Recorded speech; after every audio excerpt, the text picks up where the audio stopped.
do it.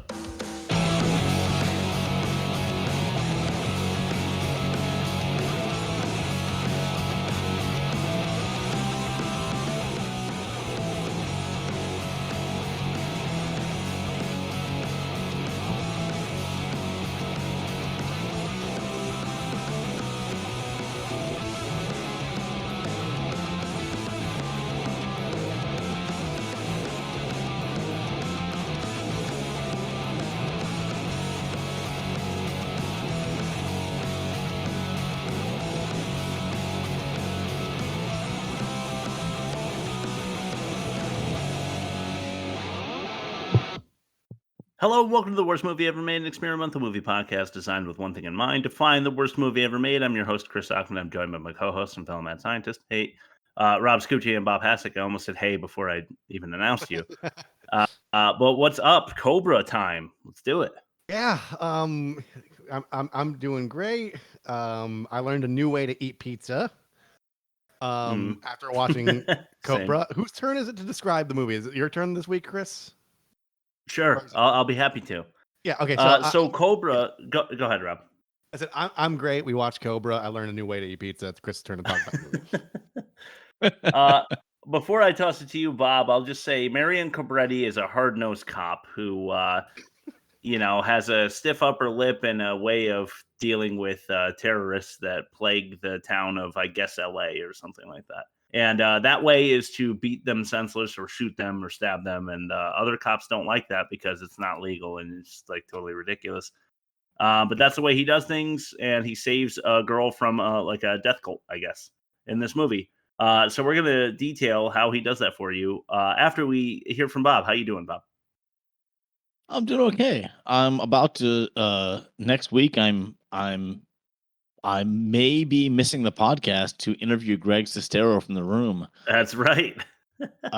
Even if I don't miss the pod, I am teaching a coding camp next week, which it doesn't mean anything in terms of movies because I learned this week that Stallone should have stopped writing after Rocky.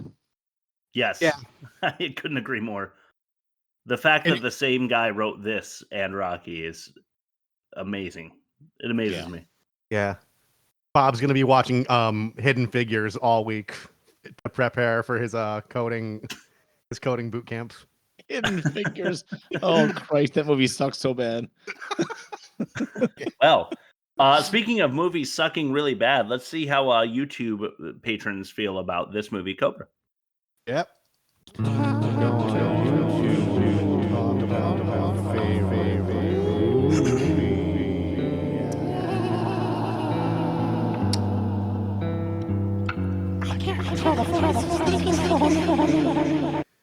I got this off. I went to the paid version to look at the comments because, like I've said in the past, YouTube is a measuring stick for mental illness, and B, the paid version is an amplified version of that because people are throwing down money willingly to watch this. They're not just streaming it on Tubi. They're throwing down $4 to get it in high def. Can't wait. All right. This is one of those underrated films from the 80s that often gets overlooked. It's a gem of a find. Sly is awesome. You agree. Comment. I remember this movie creeped me out as a kid. I had dreams I was being gutted by that big ass knife. LOL, this movie is badass. I love it. Next comment. Love this in the mid 80s and still in 2020. This is a classic. Next comment. This movie gave me so much nightmares as a kid. It was also the reason why subconsciously I was afraid of hospitals, I now realized. Next comment. To be honest, this is one of my favorite Stallone films. Next comment. This movie inspired me to be a bylaw peace officer. When I'm in uniform, I dress up like Cobra. Even my motto is, breaking bylaws are the disease. I'm the cure.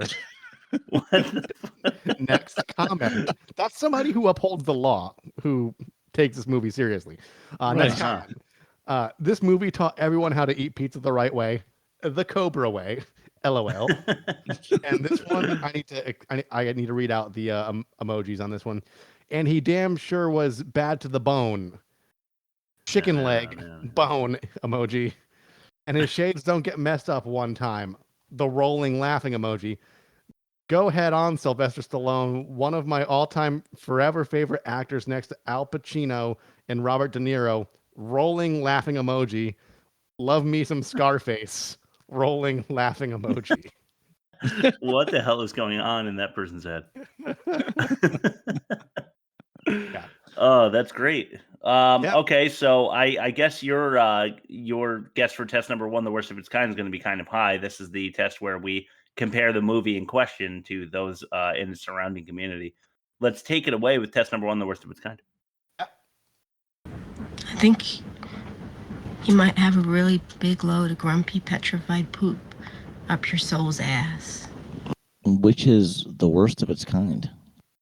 Well, it normally starts with a movie that the lead is also in. This one we mentioned already, believe it or not. At a 92, Stallone stars in Rocky. Oh.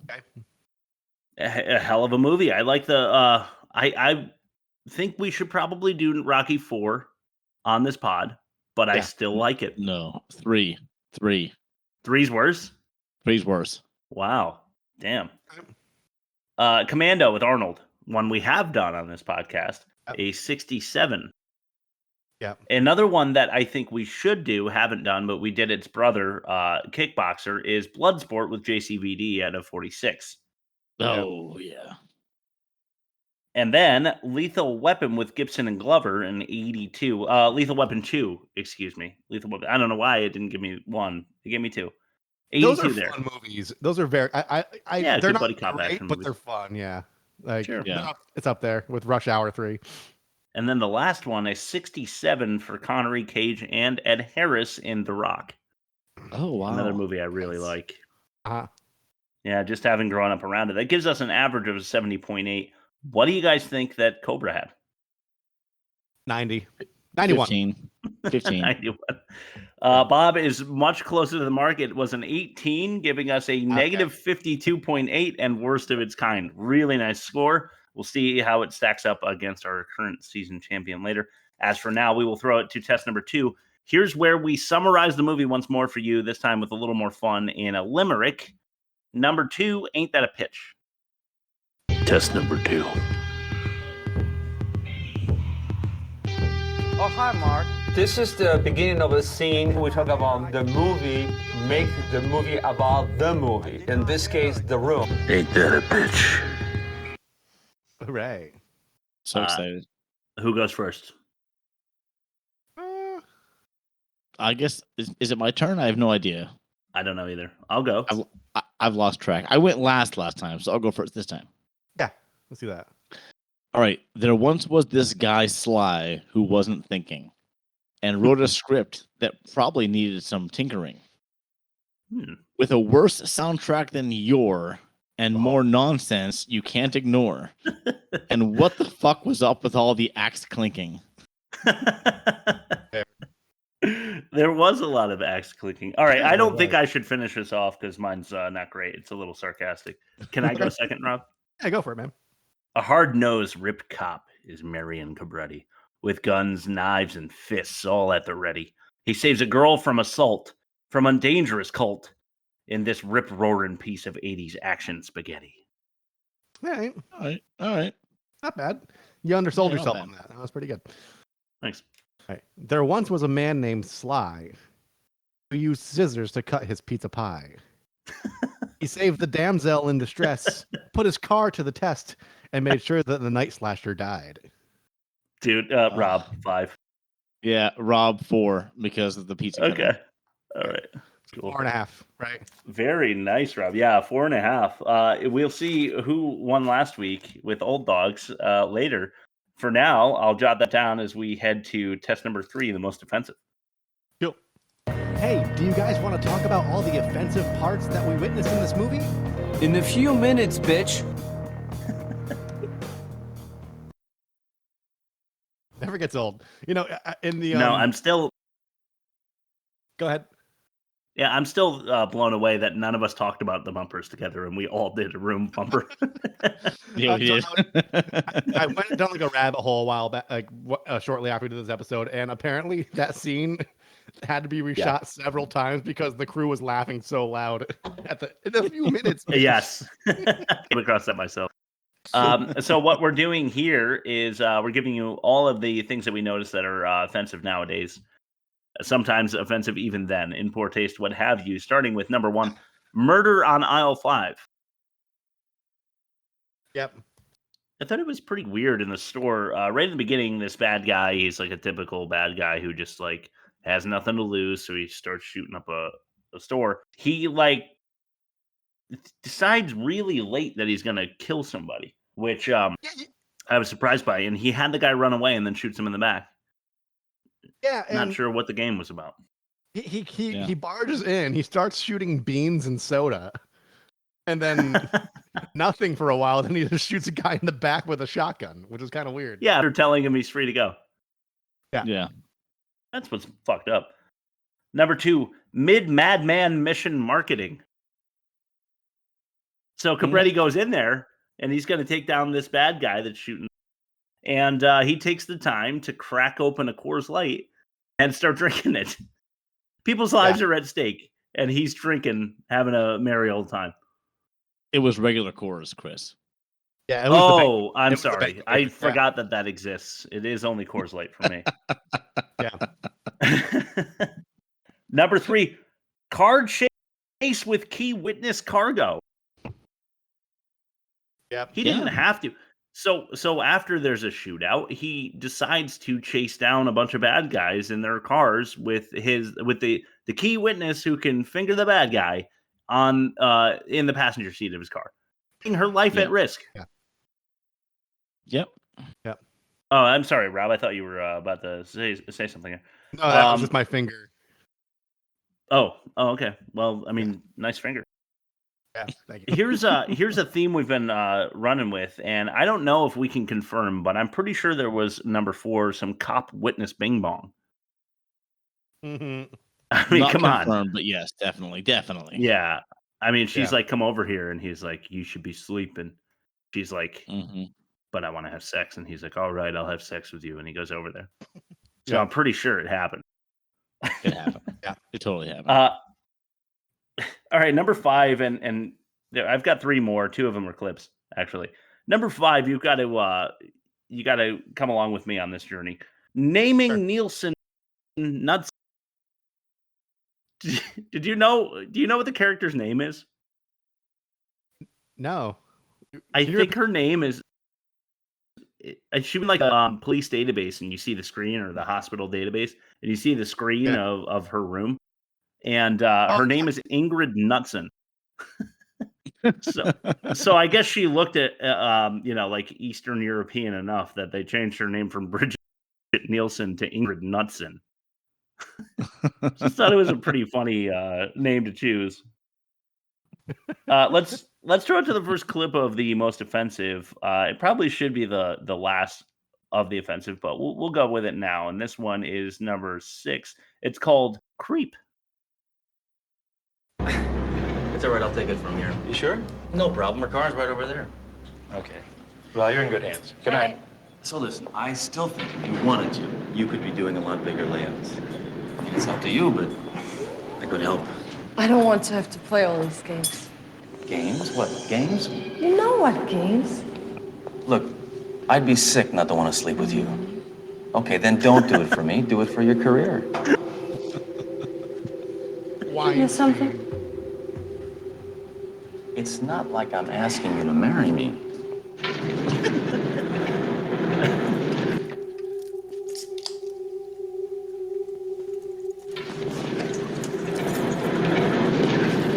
So I can see it's going to take some time to make you change your mind. So where do you want to eat?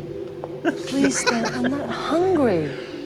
Look, I'm not doing this for me. Really. Look, I'm just trying to help you find happiness.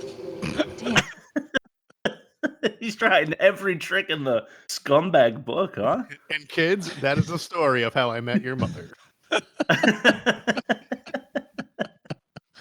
He's trying to put the nut in nuts in, huh? Yeah, he is. Literally. Man, oh man. Yeah, you don't have to explain that one. You heard it for yourself. That guy is just trying as hard as he can to get laid by what they say is an attractive supermodel. I might have other feelings, but we'll get to that in the catch-all. How about another clip for the most offensive? We're doing 2 this week, a little unusual, but I like it. Let's go with hard feelings. Cobretti, no hard feelings. You kind of overdid it around here. I personally would have looked for a more subtle solution, but that's not your style. No hard feelings.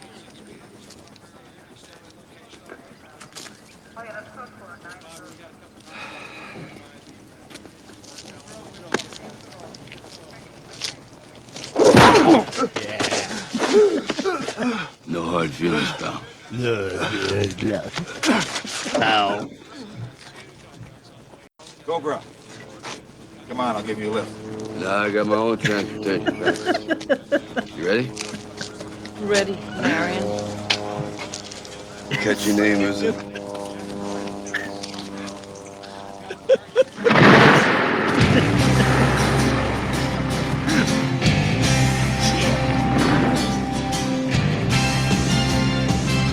As he rides off into the sunset. The guy that comes over is like the chief of police, and he just watched Marion Cobretti punch, I forget the other guy's name, in the face. Yeah. Another cop, assaulting another cop, and he's like, hey, you need a lift?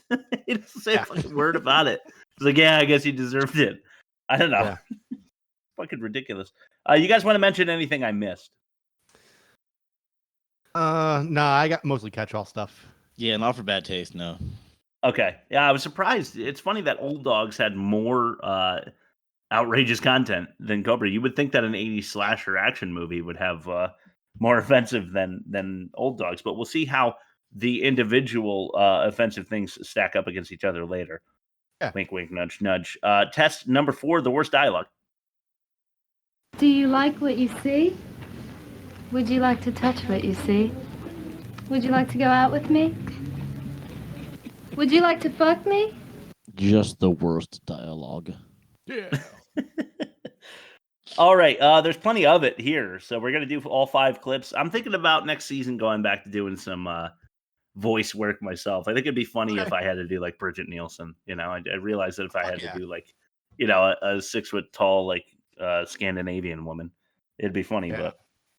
But all right. Number 5, Judge. Can I ask you something? Sure, what's that?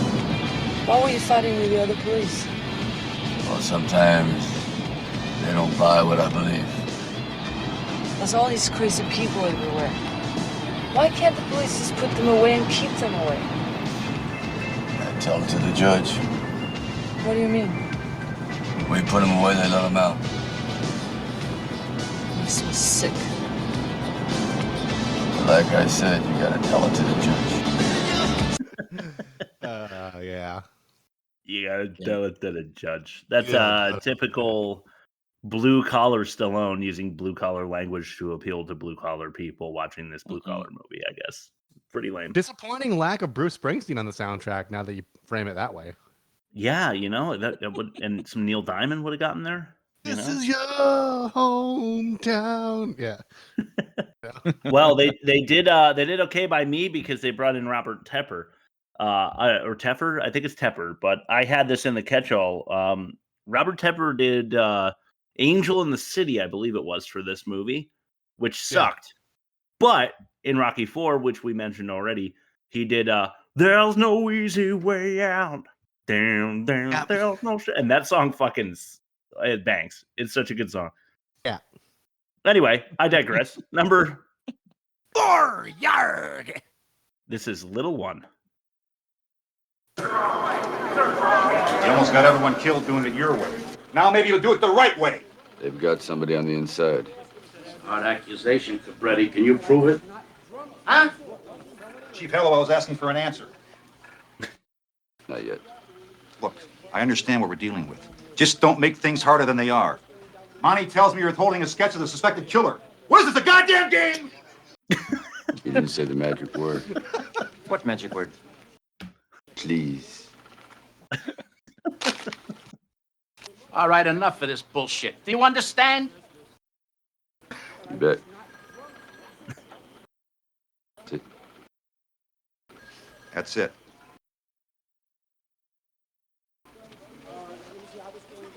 Cabretti, do you know you have an attitude problem? Yeah, but it's just a little one. Oh. No. So bad. No, What is that? Is that a laugh line? Yeah. Was that a tough guy line? What was that? That didn't translate. I think it might have been humor, right?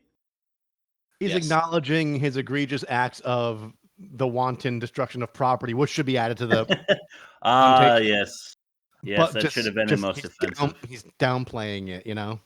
Yeah, the mayor's gonna have my ass. He's like, oh, it's fine. It's fine. Yeah, just I get the killer. I might destroy the whole town in the process, and I might kill some innocent people, but it's just a little problem anyway. We're gonna throw it to number 3. Meat.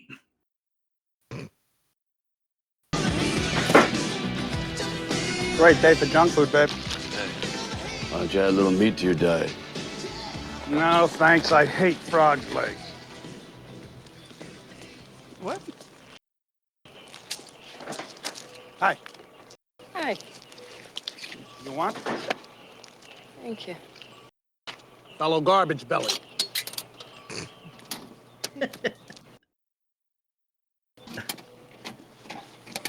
How you doing? All right, what about you? Not bad. Where are we going? You're gonna have to ask Cobra. He's the expert on this. He doesn't look like an expert, does he? I know. He looks like a fugitive from the 50s, but sure is great at catching psychos. He's a part of the zombie squad. What's the zombie squad? The bottom line. Fuck, he's good. That's exactly what that was. So we said this before in our text, but Stallone is also a narcissist, clearly, because he had a lot of power in this movie, and it's one of those fuck he's good movies, like Rob puts it, which is a great way to put it. But he's a little more subtle.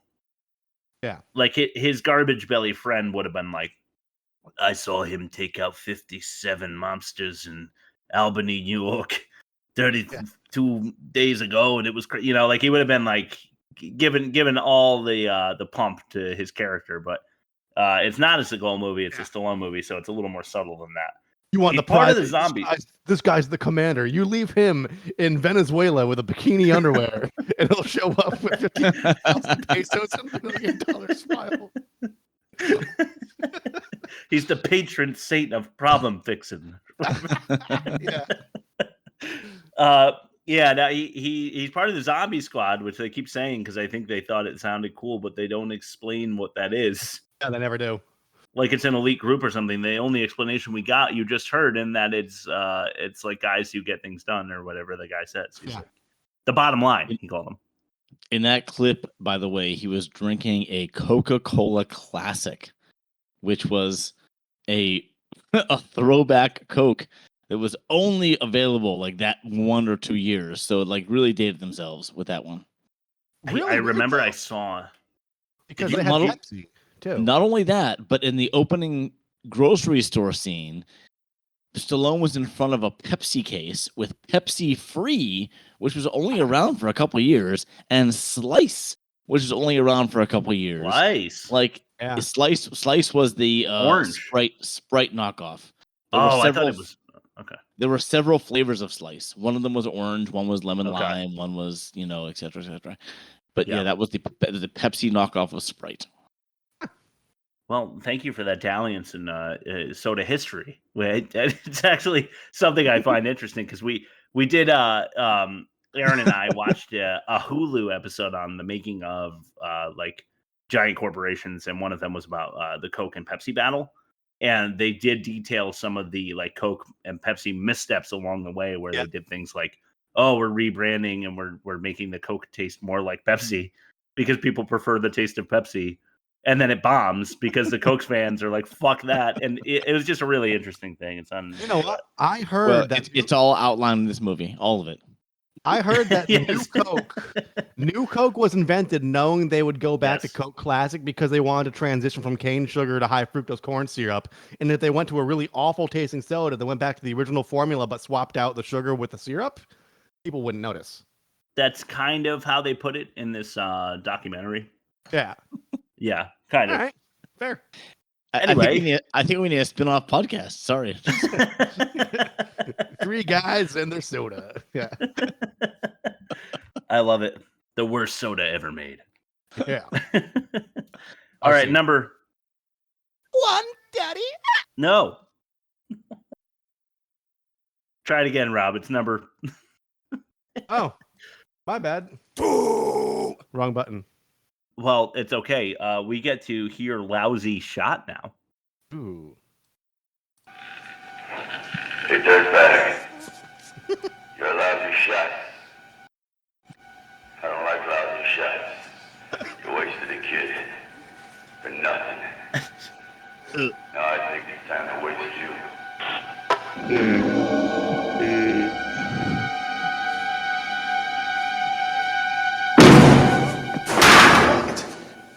Come on, man. I got a bomb here. A killer. I'll blow this whole place up. Go ahead. I don't shop here. Too long. Yeah. Oh, come on. I had to include I don't shop here. Go ahead and blow up the store. I don't shop here. Kill everybody in this place. I don't shop here. That's a good. That is good. You're right. I don't have a club card, so just waste fucking everybody. Yeah, I mean, I don't know if that or the he's like, you lousy shot, and I don't like lousy shots. I don't know. I don't know which one's better, but that's honestly great. That is hard to. That's almost 2. That's almost 2 right there. Yeah, I could have separated them. But. You know what though? And he wasn't a bad shot. He shot a moving target with like a shotgun that has a massive kickback, and he's clearly not of the right mind. So like, yeah, true. But good. then maybe in the beginning he was actually trying to hit people when he was shooting soda and beans. No, I think he was trying to hit soda and beans. Soda and beans. All right, now it's time for number 1, Daddy. And a drunk. You know what?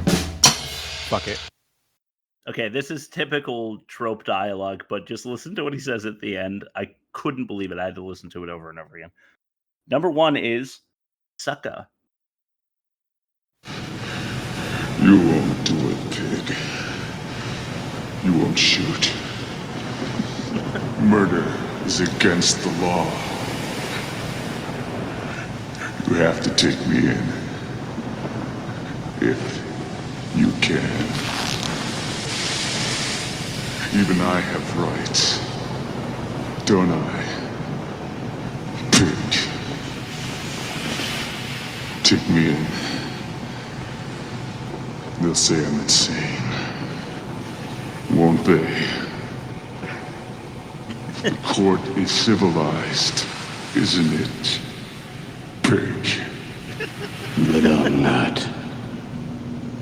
This is where the law stops. And I start. Suck 'em. Reminds me of Dredd. I am the law. Yeah, it did sound like Dredd. It sounded like Dredd and like Demolition Man, but at the very end, it sounded like Booker T, the wrestler, because he goes, "Sucker." Sucker. I couldn't believe he called him Sucker at the end. All right, cool. There's that. I mean, the bad guy we've seen before. I had this in catch-all, but I'll do it now. Can you guys think of the movie that we did on the pod where that man, Brian Thompson, shoot, is featured? Is it Kickboxer? Oh man, you're so close. You are on the exact right track. That Bloodsport and Kickboxer, that being the movie I'm talking about, are like the 3 we must do. What was it then? Was it the guy with the weird face from Grease 2? No. Bob, I don't know if you were part of the pod yet. I'm pretty sure you were, though. But it's that far back. It's Lionheart. Oh, yes, yeah. I was there. Yes, Yeah, Lionheart. That's it. Leon. Yes. Yeah, he's the right-hand man to the rich woman that's got him in the fighting ring. Yeah. Yeah, and I looked through his filmography because I was like, he's going to be in Cyborg, or he's going to, there's going to be 3 movies that he's in that we've done already. But no, that's the only one he was featured in. His name is Brian Thompson, and he is an ugly mother. Mm-hmm. But I'm sure he's a nice guy. Anyway, let's throw it to Rob's ad read. Sure. Hi, kids. It's me, Ronald McDonald, and I'm on the set of my very first motion picture ever. It's a movie called Mac and Me, and it stars my little friend from outer space here. His name is Mac, and I want to introduce you to him. Mac? Rob's ad read.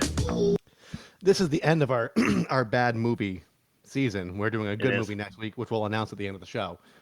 So, a longtime sponsor has asked me to. These are our highest rated episodes, typically speaking. So they asked me to give them a plug. So here we go. Today's episode of the worst movie ever made is brought to you by microwaved hot dogs at 3 a.m. Where did we last leave off? Oh yes, the pounding at your motel door starts to match the pounding inside your own head. The days have bled together, and you can only assume that the front desk is doing a wellness check. Normally, when the do not disturb sign is hung from the doorknob for more than 48 hours, it's only a matter of time before you're reported missing by your loved ones and presumed dead by the motel staff. Loved ones? You wish. You wish you were in danger. You wish your life was truly on the line and there were enough people to care about you to form a search party. But really, you're just in between opportunities and that bitch Marlene took you for all you got.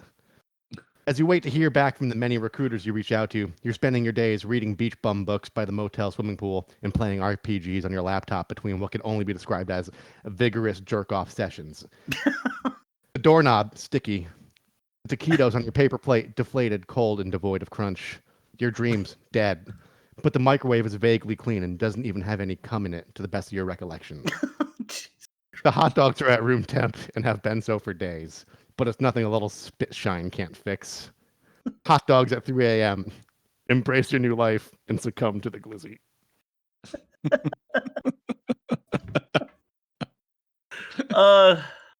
Can succumb to the glizzy be in the write-up, but in all caps?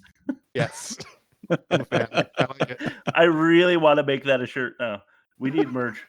Yes. All right, let's move on to test number 5, the worst production, Bob. Yep. The worst movie ever made presents the worst production. You can't even draw stick figures. Your cartoons aren't even funny enough to be on the Family Channel. You did all well. You stink.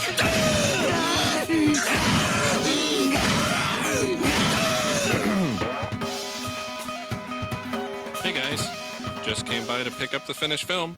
I'm gonna miss that bumper next season. Yes, you are. The worst production this week is brought to you by Soda, Beans, and Pig. All right. So I called the worst production this week rewrites and cuts. And it's kind of a long one. I apologize for the length of this one. So this was written with elements of the novel called Fair Game, which, by the way, was made into a movie of its own with Billy Baldwin and Cindy Crawford, which No way. I'm nominating for next season every week until it wins. Okay. Okay, sick. Sounds All right, great. but really, Stallone had his own script that went way higher. So Stallone wrote his own script based on Fair Game, but it was really his own script that went way higher of a budget than what the studio wanted. But because Rambo was a success, they allowed it. Wow. Okay. Now, after they filmed it, it was given an X rating. But there was so much graphic, bloody violence they had to cut, and then they ended up cutting it so much more because of just runtime. Mm-hmm. So there was inconsistency, there were continuity errors, and because it was cut so much, it just didn't make any sense. Now, some of the cuts they made were the first murder victim had her hands cut off. There was an extended autopsy scene. There was lingering shots of naked and mutilated bodies. there was a longer death for the photographer. Remember the photographer that died in the parking garage? Yeah, by axe. He was slipping on his own blood trying to escape. and then there were more townspeople being killed during that last motorcycle chase. And part of that was somebody getting hit in the face with an axe. Wow. Oh, okay. Now, here's a fun fact you're not going to find in Fact or No Fact. The body count of this movie was 52, with 41 of them being killed by Cobretti. let me ask you this, Bob. In your research, did you know whether or not Stallone wrote this with crayons? His script with like construction paper. I think it was construction paper, crayons, and some cray paper. Okay. Thought so. Give me blue. I like blue. I read my scripts with blue. You're right, Chris. That's exactly what I read. Okay, rewrites and cuts going in. Yeah, we'll see what we prefer later. But for now, let's throw in some worst acting. And test number 6, the worst acting. Not hit her. It's not true. It's bullshit. I did not hit her. I did not. Oh, hi, Mark. Just the worst acting. Okay, I'm so lazy that I didn't look up the translation for this. So maybe after the clip, one of you guys can tell me, or maybe the three of us will just look dumb. But number 1 is pinche. What's your problema, Sissy? You touched my car, man. Get him, Mando. It's bad for your health, you know? What is pinche?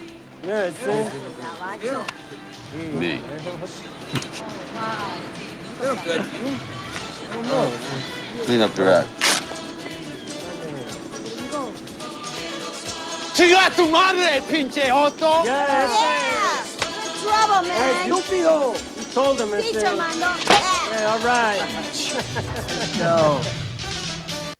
Okay, I looked it up. Pinche by itself means lousy. Yes, I looked it up too. The colloquial term pinche joto is fucking jack. Fucking Jack? Yeah.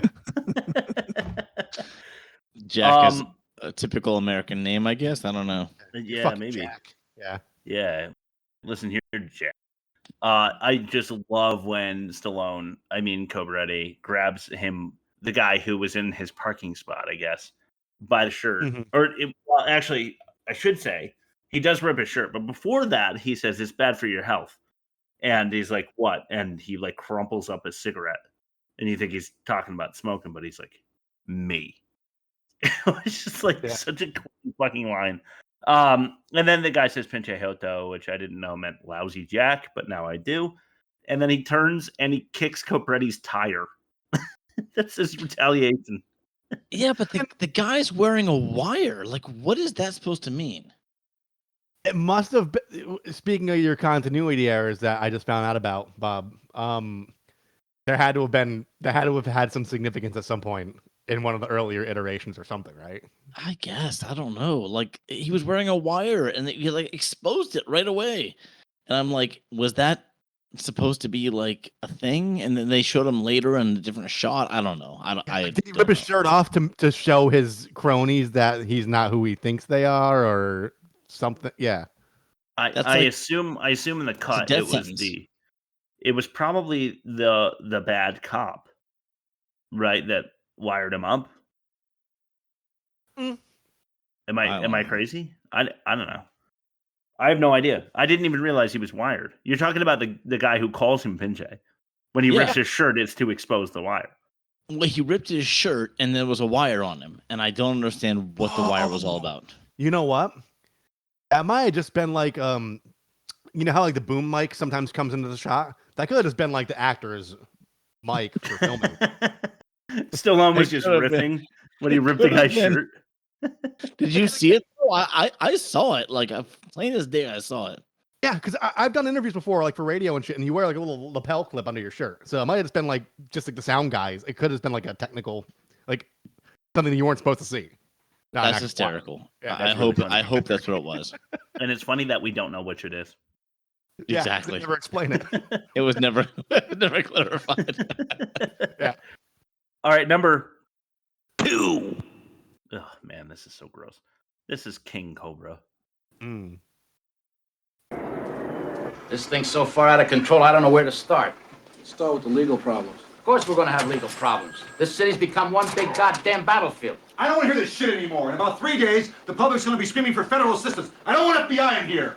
Right, we got enough manpower here to handle it, so why can't we keep this under control? Because we're not up against one man. We're up against an army of killers. I keep telling you guys that. How do you know that? I know, all right? You know. Well, this army theory sounds weak. Does it really? Yeah, real weak. I mean, what have you guys got, besides one scared woman, to back up anything you say? And your idea of taking her out of the city for protection is ridiculous. Is it? Yes, this is where the security is. Monty has a point. Maybe she'll be safer here where we can keep an eye on her instead of upstate. It won't work. Why not? Because we're dealing with fanatics who'll do anything to waste her. That's why. Excuse me, gentlemen, but I gotta say what I think. And I think this whole sorry ordeal is like some damn sick joke, if you ask me. Nobody asked you money. Well, that's just too bad, isn't it? Come on, let's face it. He doesn't give a rat's ass for this girl. She's just another piece of live bait, so King Cobra here can cut a new notch. You've already caused a lot of people to die. How about letting her live? I already told you. The only way you can kill Man Bear Pig is with molten hot lead, but no one's doing with cereal. It's cereal. Yeah, I thought every one of those like cops office scenes where they're talking about what to do and how to plan for the future with this like murderous cult, about all of it was bad. It's like everybody's just waiting for their turn to speak. Yeah. And nobody cares about whether or not they're delivering their lines convincingly. I think Monty might have been the most convincing actor of the bunch. Yeah. And he's just annoying, so I don't even want to like him. Is that the guy from Hellraiser? Yes, that's the father from Hellraiser. Yeah. Yeah. Wow, look at that. He was on our podcast too. I knew I recognized him, and I was like, man, why? Why? I don't know why.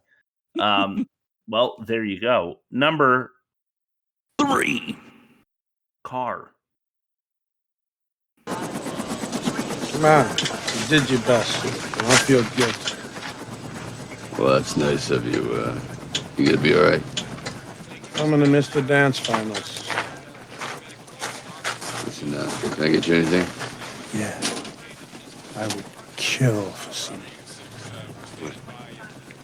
gummy bears. Gummy bears. I'll see you at the hospital. Keep in touch. Don't drive too fast. Easy. All right. All right, you guys, leave it off. Cobra, you did a hell of a job here. If you ever want to get a transfer from the zombie squad to something easier, or you need anything, just say the word.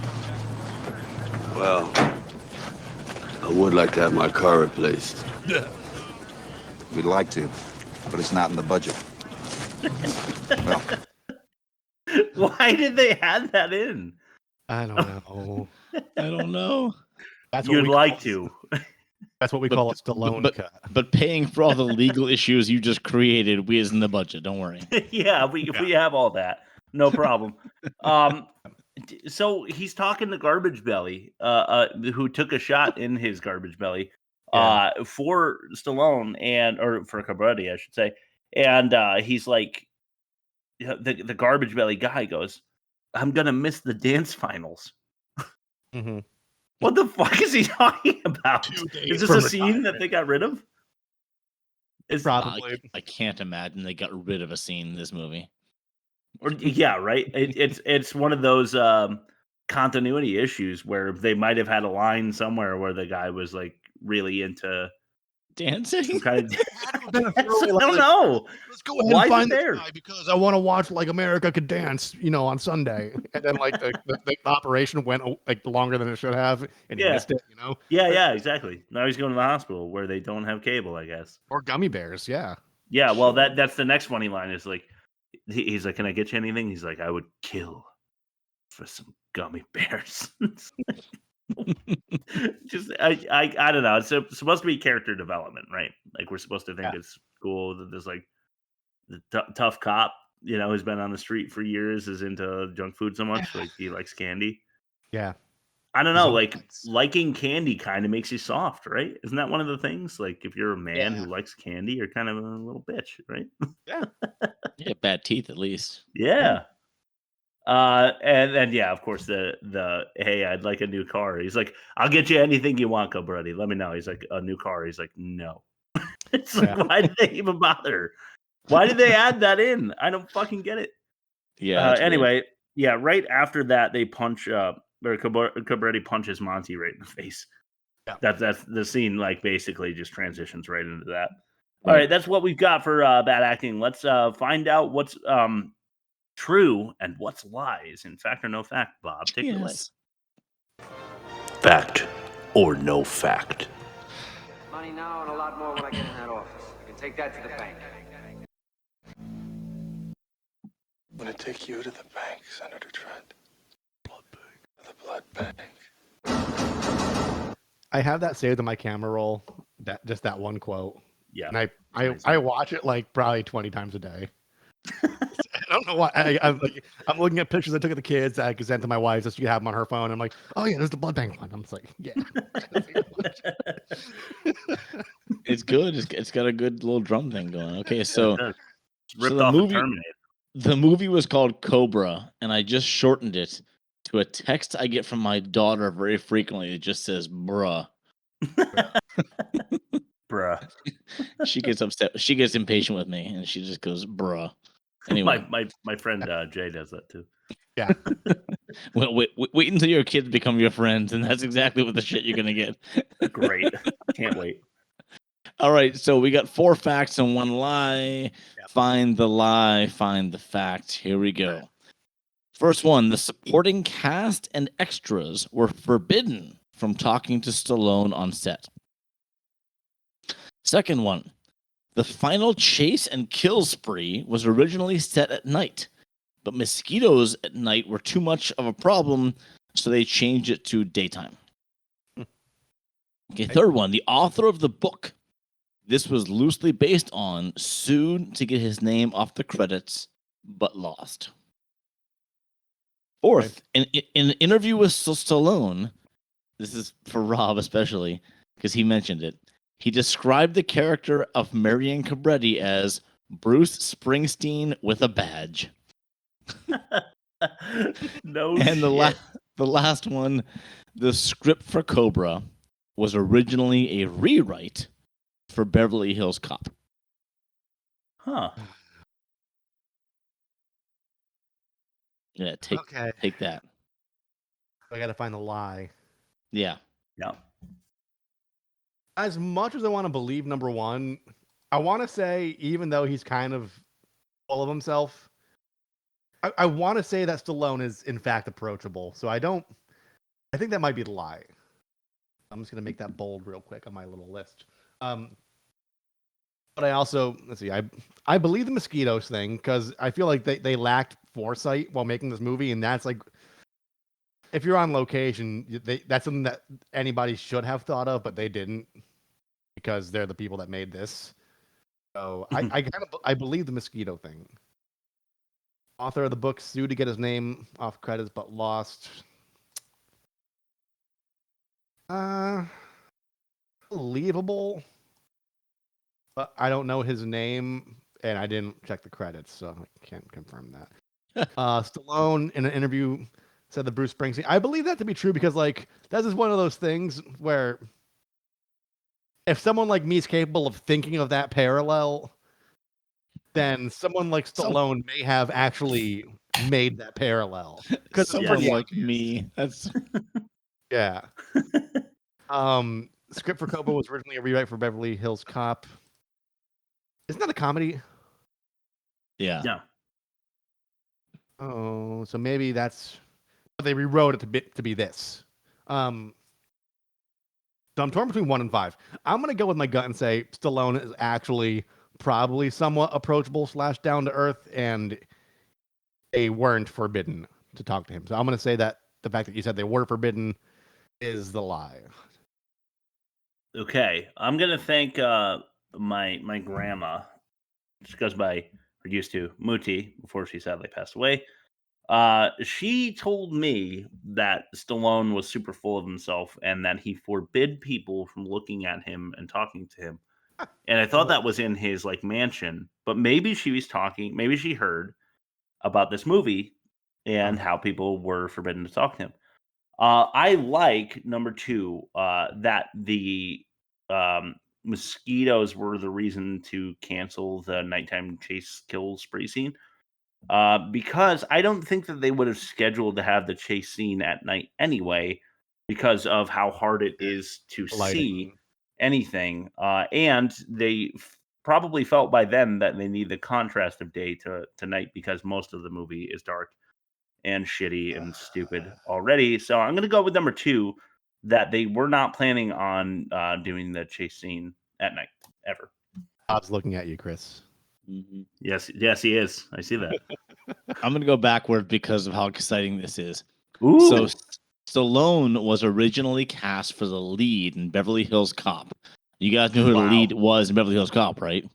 Eddie Murphy. Eddie Murphy. So Stallone was cast for that part and rewrote the entire thing.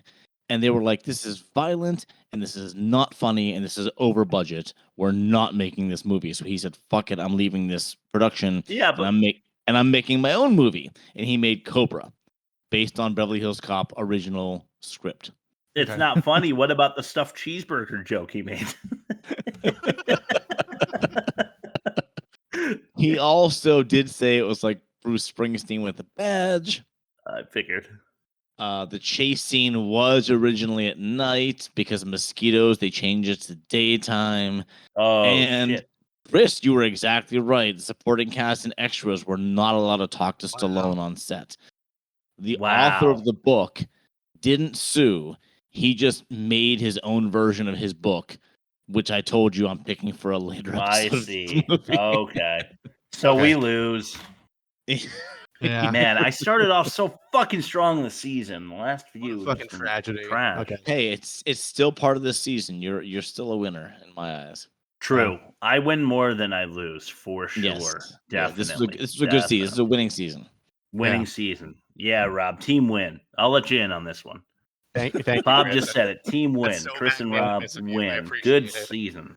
All right. Before he says anything else, let's throw it at the catch-all. Time to have a little bit of fun with the catch-all. We're going to get our little nets. We're going to prance around like SpongeBob catching the jellyfish. And we're going to catch every darn little thing that we want to. Doesn't that sound like fun?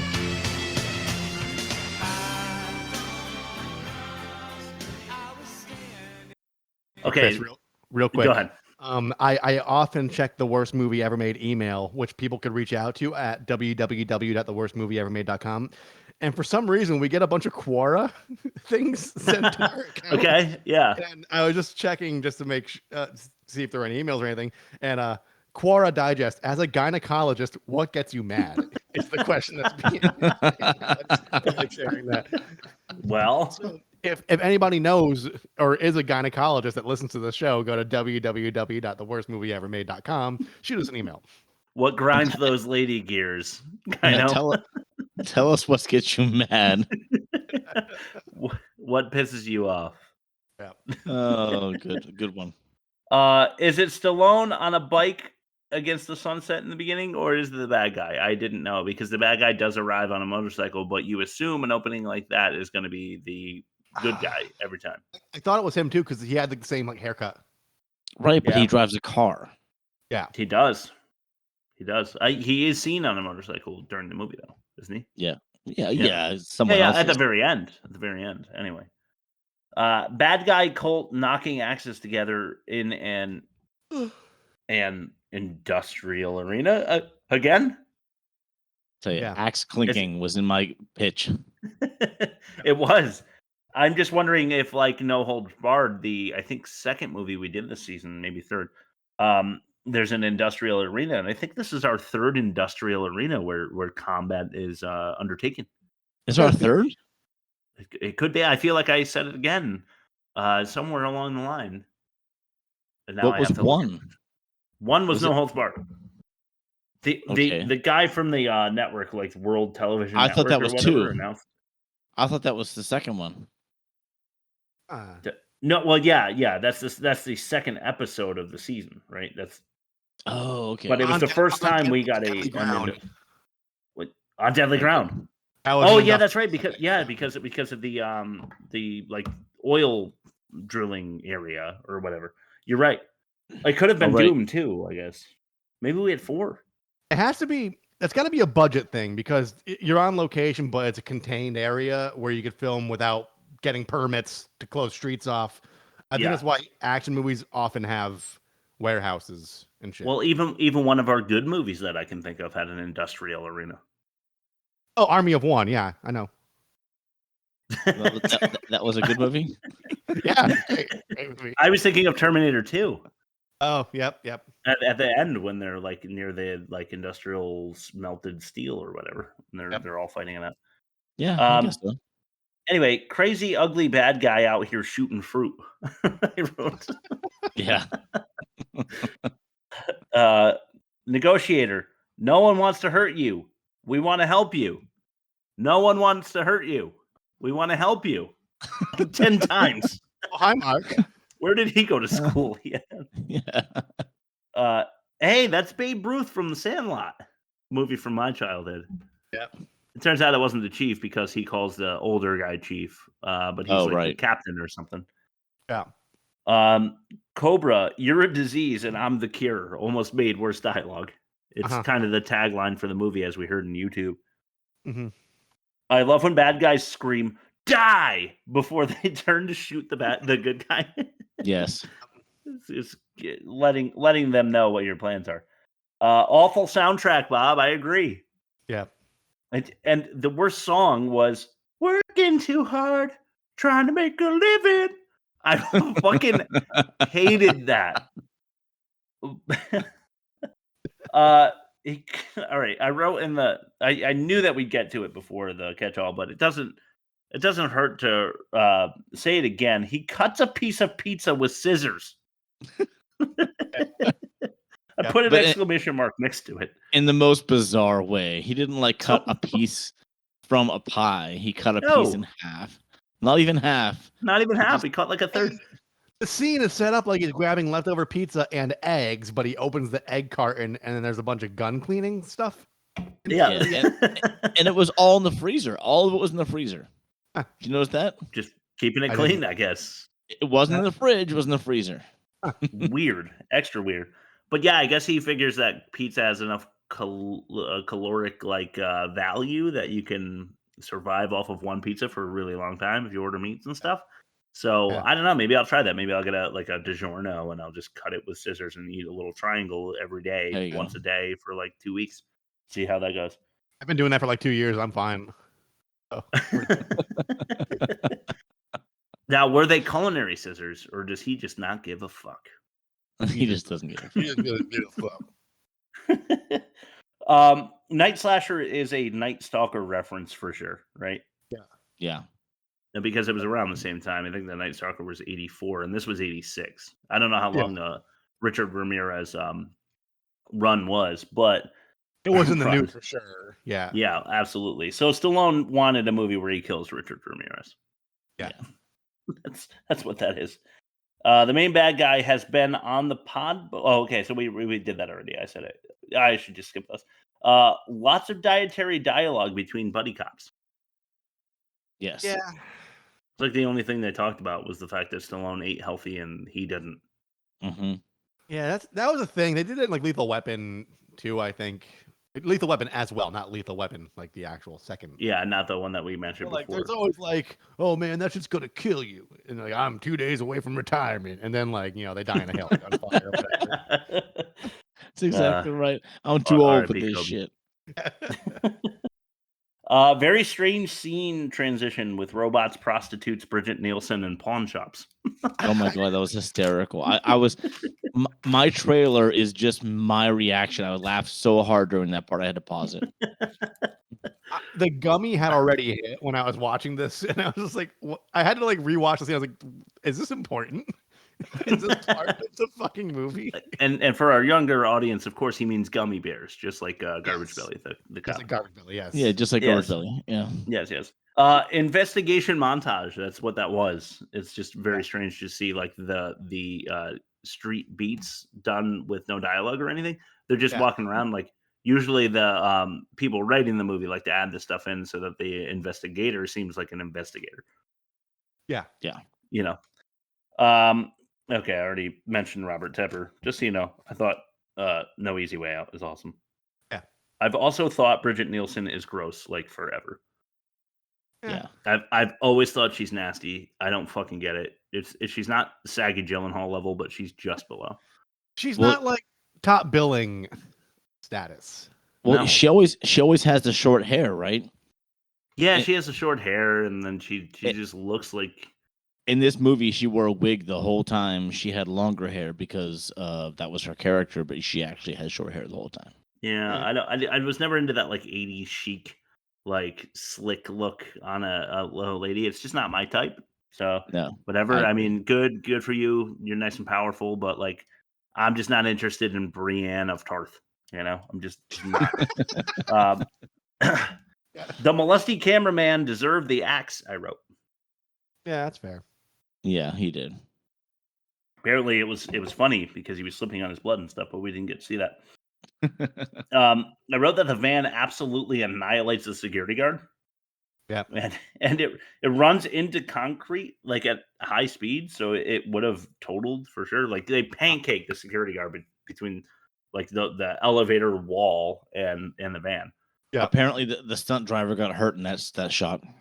No shit. That's fair. Well, if it wasn't a crash dummy, then he's probably going to get hurt because they really fucking rammed into that wall pretty hard. Yeah, it really did.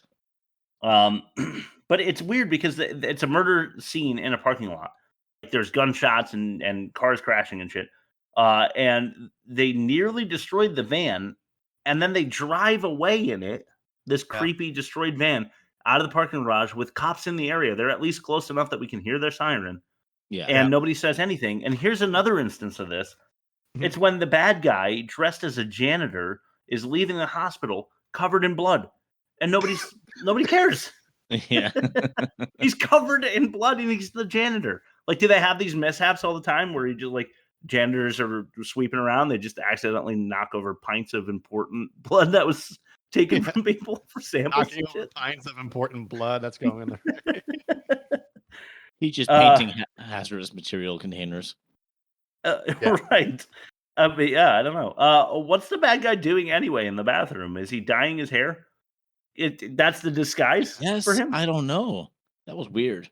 I wrote, Rob, and you said this earlier, but I don't know if you guys recognize me with my hair dye and my glasses. He's like the ugliest person in LA, and he's a murder suspect. And they've done a draw up, like the sketch of him. Yeah. And he just dyes his hair and wears glasses and goes to the hospital himself instead of sending like goons to kill her. I don't fucking understand it. The only one that they have a sketch of, and they send him to go fucking kill the girl. I think they did that. That had to have been with the continuity errors because he didn't have much screen time up to that point. So they had to get him in somewhere. Yeah, right? I guess so. I guess. It's because they liked his vocal fry he was doing. He and Stallone were competing vocal fry. Yeah. Pig. You're a fucking pig. Sucker. Did you know Cabretti was a lieutenant? They only told us once. Yes, once. Yeah. Once. Now the Latino punks move their car for King Cobra, no questions asked. Yeah. That whole exchange, it bothered me because, yeah, they were kind of like double parked or whatever, but does that warrant somebody ramming your vehicle out of the way, coming out, taking your cigarette and ripping your shirt, and then getting zero retaliation aside from someone kicking a hubcap? Hey, Cobra is where the law ends and he begins. That's right. I forgot about that one crucial plot point. Sorry. Yep. Samurai cop style police officer distracted by pretty nurse. Yep. I was drawing a lot of similarities between Samurai Cop and this movie. So I made my sister and my brother-in-law watch Samurai Cop when they were visiting.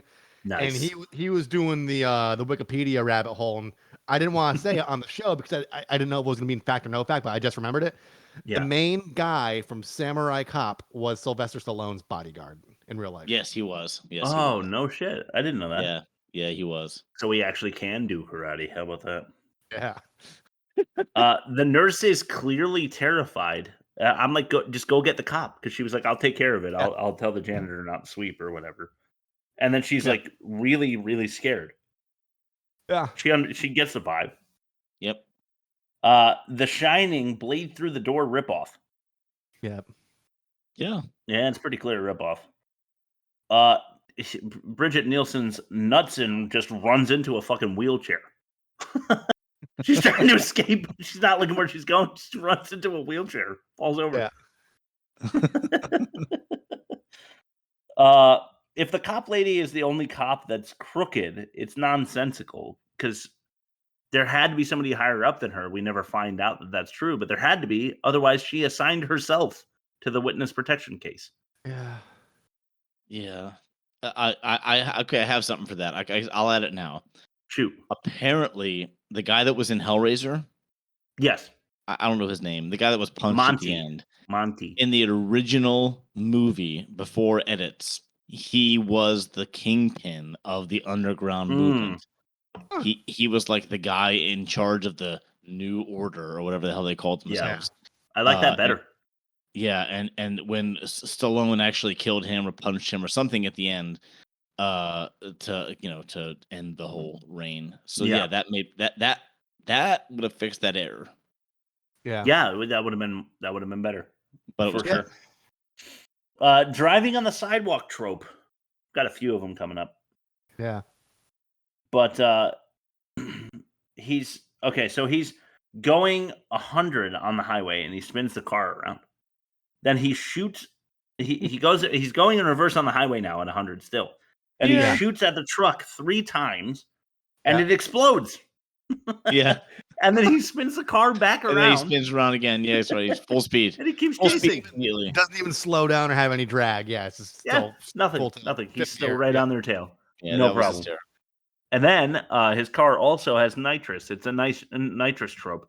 Yep. Do we know, is that a thing? Like, can you shoot nitrous into your engine and go faster? Is that real, or is that just like a movie? I think it is grounded in reality. Like, I think it for like muscle cars, because like muscle cars are not meant, not in this kind of application, but muscle cars are meant to do short bursts quickly. They're not meant for. It's not meant for long sustained driving though. It's meant for drag racing. Yeah, like Formula One racing or something like that. I could be wrong though, but that's what I gathered. You'd figure this whole like the nitrous trope would have some backing, so I wouldn't be surprised if it is true. It just email us, let us know. Rob, where can they shoot us an email? Oh yeah, www.theworstmovieevermade.com. Click the envelope. Let us know about your nitrous insight. And if you like what we do, why don't you gently caress the subscribe button on YouTube? Yeah, while you're there. And if you dislike what we do, make fun of us, please. Email us. Email us and make fun of us. We had just had an email last week or the week before, and we weren't made fun of nearly enough for my liking. But that's how we ended. That's how we ended up with Cobra. Yeah, that is how we ended up with Cobra. So keep that in mind. If you really want us to do a particular movie, we will do it. No questions asked. If you fucking email us, but you have to also make fun of us. You must. I want to hear what's wrong with me so that I can improve. Please. Okay. I'll draft an email after the show. Destruction of private property and business. Yep. I've got something attached to that. Poor hot dog guys in movie universes. Yeah. These hot dog guys trying to make a living just get their fucking hot dog stands blown up. For years, that would be a great villain origin story where like this guy like he gets his 10th hot dog stand completely wrecked. The insurance company like, we're not fucking cutting you another check, and then he just starts painting his face white, and he's just like, I'm gonna show them. He's going super Sabrett. That's our movie. We're gonna rewrite an action movie from the hot dog vendor standpoint. Oh my god, he's going red hot again. When did they agree to let him take her out of the city? The cops never agree to that. He's leaving with her, and they're like, let him go. Let him do it.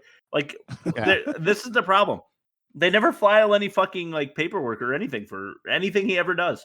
Nope. Yeah, like the first time he assaulted his boss in the police station. That's like a 3-day ordeal of paperwork, suspension, like investigation. Yeah, with pay maybe for that one.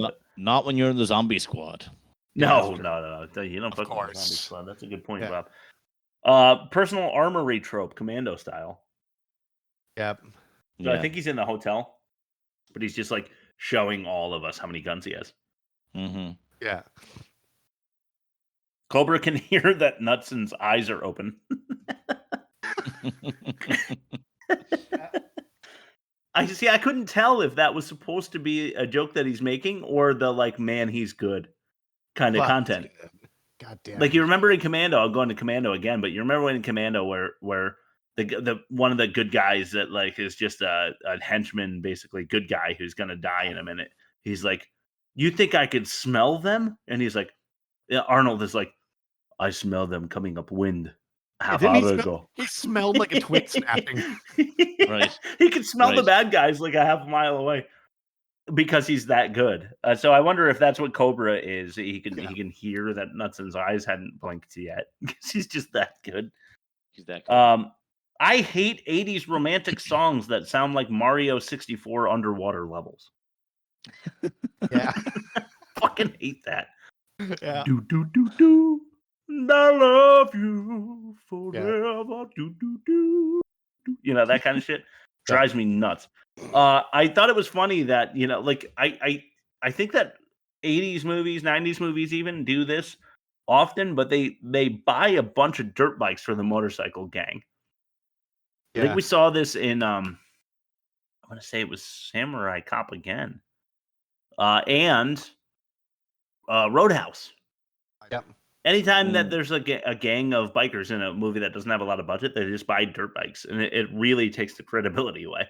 Yeah. Not saying that I'm scared of your average Harley guy like he wants me to be, but like if you're on a dirt bike, it's even less credible. Yeah. Yeah. Why aren't the 10 bikers shooting at Cobra while they're chasing his truck later? It's later in the movie, but they're all like chasing the truck, and none of them are shooting at him. Well, they seem like such easy targets. It almost seems unfair. Yeah, seriously, they're just like going like 40 behind the farm truck that they abscond, and Cobra's got an AK-47. He's just shooting everybody, and they're not shooting back. They're just like sitting ducks. It's crazy. Yeah. Also, the grenades are really funny.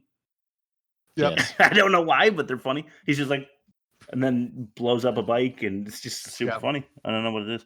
I got a few more. That's it. Bad cop shoots security. So the woman, the bad cop that assigns herself to be a part of the witness program, shoots a security guard instead of Ingrid Knudsen. Yeah. She could have shot either, but she shoots the security guard. Yep. Mm-hmm. So it's a murder cult just for murder's sake. Right? Yeah. Not as many as Cobra, but I got you. Yeah. Yeah, he should be the ringleader. Yeah. Cobra meat hooks the bad guy. Yeah. In the factory, in the industrial arena. He puts him up on it. Like you've seen this before, probably 10 times in different movies, but he picks him up and then fucking hooks him like a cow. And then he goes through a human-sized torch. Yeah, a perfectly human-sized torch thing that's supposed to do what? Like dry the paint? I guess. Stiffen the steel? I don't know what the fuck that thing does. But it burns bodies pretty effectively. Stiffen the steel. Please put that in there. It's in.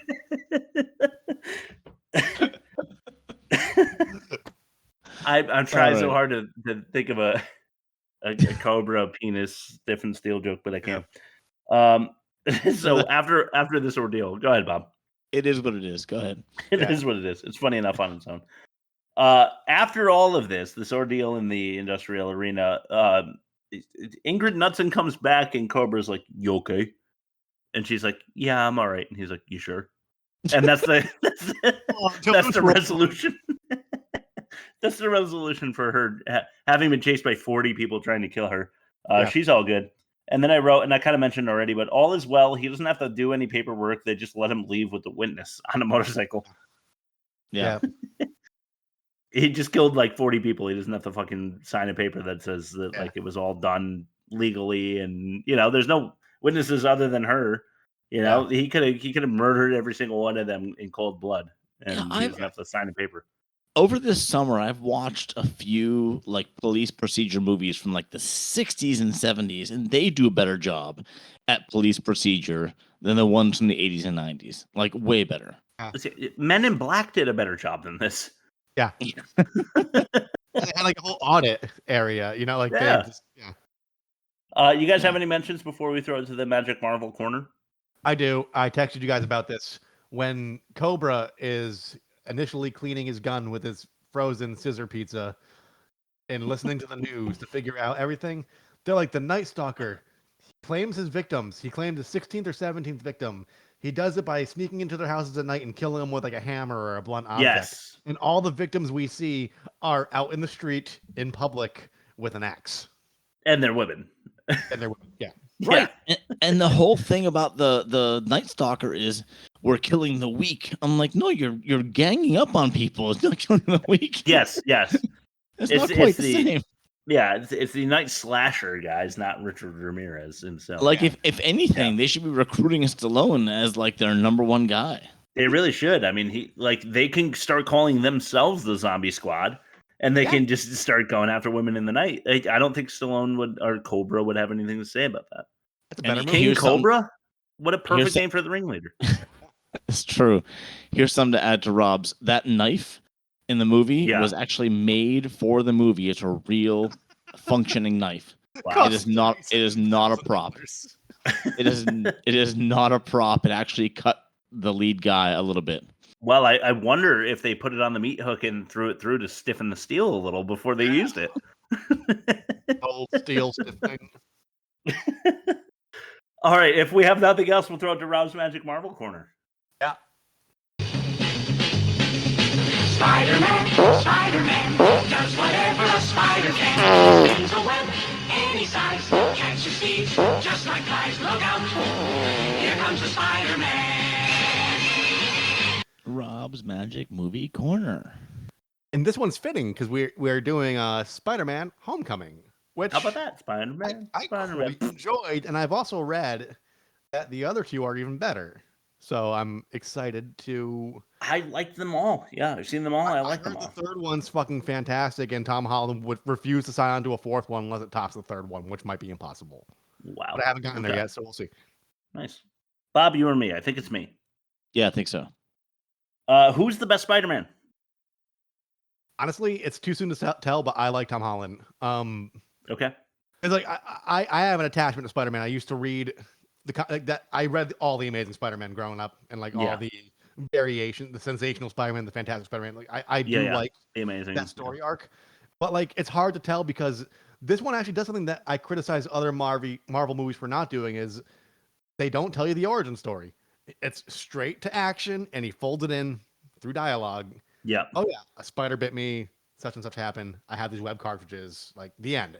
It's just So the fact that we didn't have to deal with the sappy like Uncle Ben story or any of that shit, kind of it makes me like Tom Holland's version better because, but like if he did have that arc, I'm not sure if I'd like it as much. So right now I'm saying Tom Holland.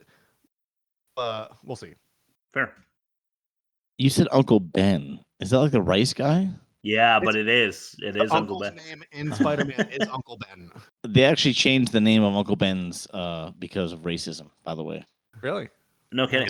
It's called like Ben's Recipe or something like that. Anyway. Oh, fuck off. Now it's called Uncle Tom's Rice. Nice. Chris stole my question, so I'm just gonna ask: have you seen any of the other Spider-Man films that came before this one? Yeah, I've seen all the Tobey Maguire ones. He's my Spider-Man, I think. Okay, so then I only saw the very first one, the Tobey Maguire one. Do you prefer any other actor or too soon to tell, like you said? I don't remember the other because they did Andrew Garfield. They rebooted the Amazing Spider-Man. I liked the writing in that one because they actually did the origin better than the Tobey Maguire ones, but that's not an acting thing. That's just like a writing thing. Yeah. So I think I like Tom Holland the best so far. I think it's just like I think the fact that he was a kid and like he's super eager to like join the Avengers. Yeah, I agree made with that. it was believable. Like Yeah, he's it is good. constantly texting Happy to see Yep. if he could do a mission or whatever. Yeah. And there's like FaceTiming and shit like that. Yeah. All right, go Chris. Michael Keaton is a good actor capable of playing a sympathetic but menacing bad guy and an eccentric but steadfast good guy. What is your favorite non-comic book Michael Keaton film? And then I'll tell you mine. Okay. I like Beetlejuice and I'm excited for the sequel. I'm not sure if that was ever a comic or not. But I don't know. Birdman, which is like comic adjacent, but I think that was just a fucking great movie. Have you seen The Founder? I think it's a Netflix original. That is on my short list, and I really want to watch it soon. I want to watch that too. It's fucking great, guys. Check it out. Is it good? All right. Yeah, cool. but then again, what is my opinion worth? I just like Inglourious Bastards and Django Unchained, you piece of shit. I can't anyway, believe it came out. I can't believe it. Bob doesn't like Tarantino. He thinks he's a bad director. He said so. Yeah. He said those words. Is that what I said? I'm gonna let that sit out there because I've been told I don't like Italians either, and I like Rob's anyway. Yeah, he doesn't like Italians. He doesn't like Tarantino. Email us. Tell him why he's wrong. Tell him why you're mad, folks. All right, Rob. I didn't watch this, as I've mentioned before. I don't watch Marvel movies. Yeah. But can the MCU exist without fucking Iron Man? No, not the way they built it. No, I think overall, if you consider all the comic book properties and like, they don't really, they do all the world building in the comics. My recollection, I'm not like a massive fan, but I did like the Spider-Man comics quite a bit. But like the way they're doing the crossover, the fact that they started with Iron Man, he's kind of can't really do it without him. Oh, wow. I feel like that's why they killed him off, because they were like, all right, that's enough. He doesn't have to be in every goddamn movie. Yeah, but like, but he kind of does because it's fallen off since. To Robert Downey Jr.'s credit, like he does carry that role really well. Oh like, yeah, so well. Sure. I love him. He is one of my favorite in the MCU. Yeah, he's awesome. He is great. I was thinking about being really crass for my third and making some kind of like, when you get older as Spider-Man, do you produce less webbing? Yeah. But I'm not going to go with that. I'm going to say, why does a spider grant super strength? I never understood that. Ant-Man should be the one with super strength, given that ants can lift like 10 times their body weight. Yeah, I don't know. That was it never really fully explained it, and like he doesn't have, like canonically speaking, I don't think Spider-Man does have super strength. He could jump and he's able to. He's very agile. So he doesn't. It's rare for him to get hurt in the first place. But he took a fucking beating and he didn't even bruise. So I don't understand. Yeah, I feel like in every fucking Spider-Man movie and comic, he's got like 80 times the average man's strength, and I just don't understand because spiders aren't that, you know. Yeah. So I don't get it. I don't know. I think that is future. They just want him to also have super strength. Yeah, probably. Because then he's more powerful. You're in the future now, Rob, so you can't say that. That's true. You are. You are. But my laptop clock is still an hour away, so I'm like looking at Nashville time, but I'm like, oh, it's almost 11 o'clock, isn't it? Yes, it actually is. Yeah, it actually is. All right, last question, and this is a personal one. Would you prefer that I keep myself from these movies or actually watch the next one when you do? Oh, I don't give a shit. Let's see what's next, and I'll answer the question. So let's go to. I can answer it for you, having seen it already. I'll tell you whether to bother about. Thor Ragnarok. Oh, that fucking watch that. That's the best one. It is literally the best MCU movie. All right, Bob, watch. Am I going to understand it? It doesn't matter. Okay, good. If you know that Thor is a thunder god and you like Jeff Goldblum, then watch it. Okay. I saw the first Thor. Okay, you're fine. You'll get it. Nice. Okay. You won't understand why he's where he is, but it won't matter much. Nice. Marvel's very good at explaining everything to you every scene. So yeah, that's like a soap opera. You will like if you don't like Ragnarok, then I no longer respect your opinion, and we'll vote with Rob to kick you off the pod. Okay. Cool. Inglourious Basterds wasn't that good. Sorry. Oh my god, he said it on the pod. I wasn't even going to make him say it out loud. Yeah, but I did accuse him, I think, earlier. Yeah, I just didn't like it that much. You're weird. Let's start with the bad credit names. You're the biggest liar of them all. I am warning you. You tell me another and I'll rescue myself. That is a promise, Miss Rose, sister Rose.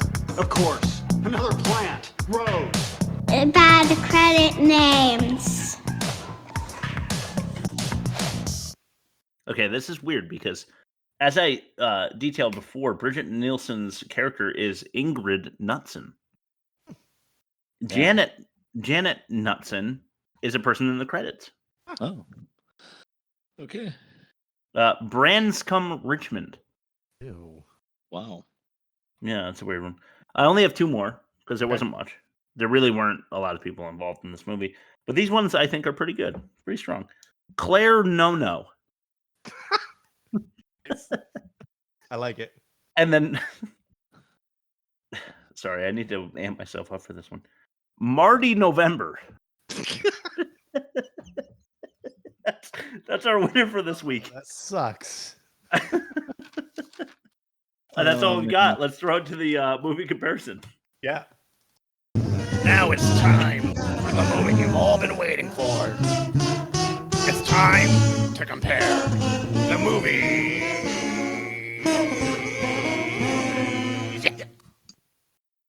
Old Dogs and Cobra. Worse. Oh, God. Negative 57 for Old Dogs. Cobra, just a 52.8, which is a great score, but it loses to Old Dogs unless you guys feel like those are close enough to wash, which I don't. Nope. Cobra, a 4.5 for Rob. Old Dogs, a 4 for Rob. So we have a 1-1. Nice job, Rob. 2 weeks in a row. So 1-1 headed into offensive. We'll skip that for now. We'll head to the minigame. Let's go to dialogue. What do you think was worse, guys? I'm going to say Old Dogs. I'm going to agree with you on Old Dogs because I think failed comedy is worse than failed drama or action. I think so too. I agree. Production, sledgehammer editing for Old Dogs or rewrites and cuts for Cobra. This feels like a wash to me. It feels almost like the same thing. A little bit, but Cobra, in my opinion, was just a much worse production. Cobra, at least Old Dogs suffered from the let's do a bunch of jokes and try building a storyboard around it, whereas Cobra, like as Bob revealed to us, had a completely different story and they couldn't salvage it really. So I Fair enough. Well, that's 2-1 then. So it's 2-2. Heading into acting, and I don't know. I feel like the acting is actually worse for Old Dogs personally. I agree. Yeah. Fair. Wow. Okay. Demerits, we don't have any yet. It may not be important depending on who wins the offensive minigame. Do you want to mention any demerits? You know what? We probably had some for Old Dogs. Let's see. I just didn't. Child actors. Yeah, it was child actors. That's right. Seth Green, bad child actors. And something we didn't mention for Cobra yet was too much product placement. Yeah. Yes. Okay. I like that. Cool. And which do you think is more offensive? Product placement. Yeah, I mean, it wasn't Mac and Me. You know, that's the only one that can't get away with it. Also. Right. All right. So we're going Cobra for demerits, yes? Yeah. Which makes it, that's actually great because that makes it a 3-3 tie heading into the offensive minigame. Let's play that bumper. I can kill you now, or I can relieve you of this gift. This black gift. The not so mini offensive minigame. Tan Dan Oompa Loompa laughs. Okay. Or murder and marketing. Murder and marketing. I guess the murder marketing. Really? Okay, I was thinking Tan Dan. Go for it. When it comes to offensive, I think Tan Dan. Okay, I'll be impartial on this offensive minigame. You guys can agree or disagree. Homophobic hardy hars or cameraman making moves. Oh my god, I don't know. I guess because they're both kind of objectifying people. I guess the making moves, because that's like a power play. And the way he said it was really offensive. It's amazing when he's like, well, I guess if I have to soften you up, I'll take you out to dinner or whatever. You're not willing to give it up yet. I guess I'll buy you dinner. He's like, I want to marry you. I just want to fuck you. All right. Is that what we're going with? Yeah. All right, cool. Well, that brings us to the bonus round. Cop witness bing-bong or paralysis punchline.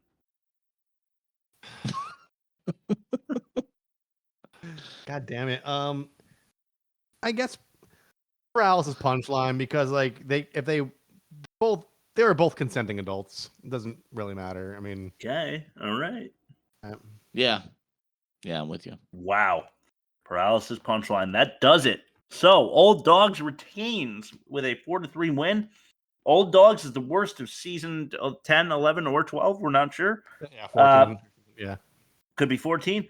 Next week, it is a good movie week. We cannot wait to freshen our palates with some pulp in the way of fiction. That's right. We're giving Travolta all the credit he deserves for how much we beat him up on this podcast in Pulp Fiction. I think it's 90. What is it? 94, guys. It's Quentin Tarantino. Yeah. And believe it or not, it's a fucking amazing Quentin Tarantino movie, like most of them are. Yes. Put that out there. Mm-hmm. Sure, he's got a couple of. This came out the year I was finishing high school, and I watched this on a senior skip day at the theater, and it was just. It lived up to every expectation. It was so good. Well, let me ask you this. Were you emboldened by the fact that Reservoir Dogs was so good? Or had you not seen that? At the time, I had not seen it yet. And what did you think of it? I like that one too. Really? That's it. Those two. Yeah. Just those two. Weird. That was it. Because, he's got Django Unchained. He's got Inglourious Basterds. He's got Once Upon a Time in Hollywood. I'll give you that he was involved in From Dawn Till Dusk, and that's not great. And he did cast Selma Hayek to put her foot in his mouth because he's got a foot fetish. All right, I get that. He choked one of the characters from Inglourious Basterds on stage at some late night talk show. I get, yeah. He says he hard R's in Pulp Fiction. Even you'll hear it next week. Yes, he does. It's off-putting. I get it. But he is an incredible director, and fuck you, Bob. Rob, why don't you tell him where to find us and all that? www.theworstmovieevermade.com. You can find us streaming on streaming platforms. You can find us on YouTube. You can find us on Instagram. You can find us on TikTok. You can find us on email. Bob does trailers. We do polls. Lots of goodies on the social medias. And there's, just, go to YouTube, subscribe. We put the videos up every Sunday. Episodes, the audio version goes live every Wednesday ahead of the Sunday release. So there's lots of stuff to big things coming, guys. Big things coming. Big things are coming down the line. Yeah. That's it. Your last word, Bob. Oh, it has to be steel stiffening. I thought for sure you'd say fuck Tarantino. So I appreciate that. I'll save that for next week. We're going a little long, so I want to play us out with Stallone Cut. Ooh. Do you even know what a Stallone cut is, little dog? It's a pile of ugly meat, veins of tangy mayo, and drawn tightly over it all is a thin skin of sweaty pinkish cheese. That's what the profs eat, little dog. See y'all next week.